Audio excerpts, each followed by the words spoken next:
अगर आप इड़ा और पिंगला के बीच संतुलन बना पाते हैं तो दुनिया में आप प्रभावशाली हो सकते हैं। इससे आप जीवन के सभी पहलुओं को अच्छी तरह संभाल सकते हैं। अधिकतर लोग इड़ा और पिंगला में जीते और मरते हैं। मध्य स्थान सुषुम्ना निष्क्रिय बना रहता है, लेकिन सुषुम्ना मानव शरीर विज्ञान का सबसे महत्वपूर्ण पहलू है। जब ऊर्जा सुषुम्ना नाड़ी में प्रवेश करती है, जीवन असल में तभी शुरू होता है। सुषुम्ना नाड़ी को कैसे जागृत करें, वैराग्य का गुण होता है। सुषुम्ना में मूल रूप से सुषुम्ना गुणहीन होती है। उसकी अपनी कोई विशेषता नहीं होती। वह एक तरह की शून्यता या खाली स्थान है। अगर शून्यता है तो उससे आप अपनी मर्जी से कोई भी चीज बना सकते हैं। सुषुम्ना में ऊर्जा का प्रवेश होते ही आप में वैराग्य आ जाता है। राग का अर्थ होता है रंग। वैराग्य का अर्थ है रंगहीन, यानी आप पारदर्शी हो गए हैं।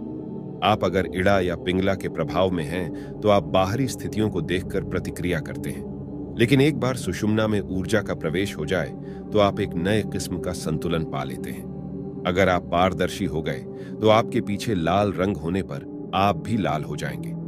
अगर आपके पीछे नीला रंग होगा तो आप नीले हो जाएंगे। आप निष्पक्ष हो जाते हैं। आप जहां भी रहें आप वहीं का एक हिस्सा बन जाते हैं, लेकिन कोई चीज आपसे चिपकती नहीं। आप जीवन के सभी आयामों को खोजने का साहस सिर्फ तभी करते हैं जब आप वैराग्य की स्थिति में होते हैं। अस्तित्व में सभी कुछ जोड़ों में मौजूद है, स्त्री पुरुष, दिन रात, तर्क भावना आदि। इस दोहरेपन को द्वैत भी कहा जाता है।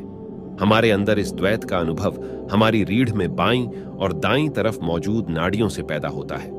आइए जानते हैं इन नाड़ियों के बारे में। इड़ा पिंगला, इड़ा और पिंगला जीवन की बुनियादी द्वैतता की प्रतीक है। इस द्वैत को हम परंपरागत रूप से शिव और शक्ति का नाम देते हैं, या आप इसे बस पुरुषोचित और स्त्रियोचित कह सकते हैं, या यह आपके दो पहलू लॉजिक या तर्क बुद्धि या सहज ज्ञान हो सकते हैं। जीवन की रचना भी इसी के आधार पर होती है। इन दोनों गुणों के बिना जीवन ऐसा नहीं होता जैसा वह अभी है। सृजन से पहले की अवस्था में सब कुछ मौलिक रूप में होता है। उस अवस्था में द्वैत नहीं होता, लेकिन जैसे ही सृजन होता है उसमें द्वैतता आ जाती है।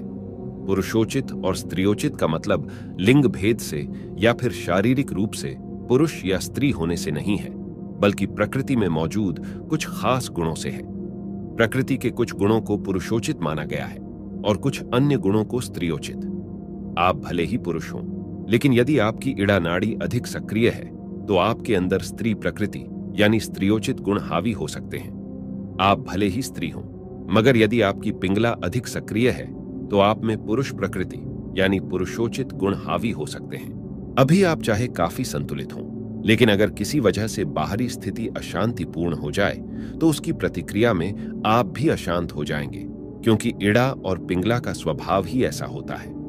अगर आप इड़ा या पिंगला के प्रभाव में हैं तो आप बाहरी स्थितियों को देखकर प्रतिक्रिया करते हैं, लेकिन एक बार सुषुम्ना में ऊर्जा का प्रवेश हो जाए तो आप एक नए किस्म का संतुलन पा लेते हैं। एक अंदरूनी संतुलन जिसमें बाहर चाहे जो भी हो, आपके अंदर एक खास जगह होती है जो किसी भी तरह की हलचल में कभी अशांत नहीं होती, जिस पर बाहरी स्थितियों का असर नहीं पड़ता। आप चेतनता की चोटी पर सिर्फ तभी पहुंच सकते हैं जब आप अपने अंदर यह स्थिर अवस्था बना लें।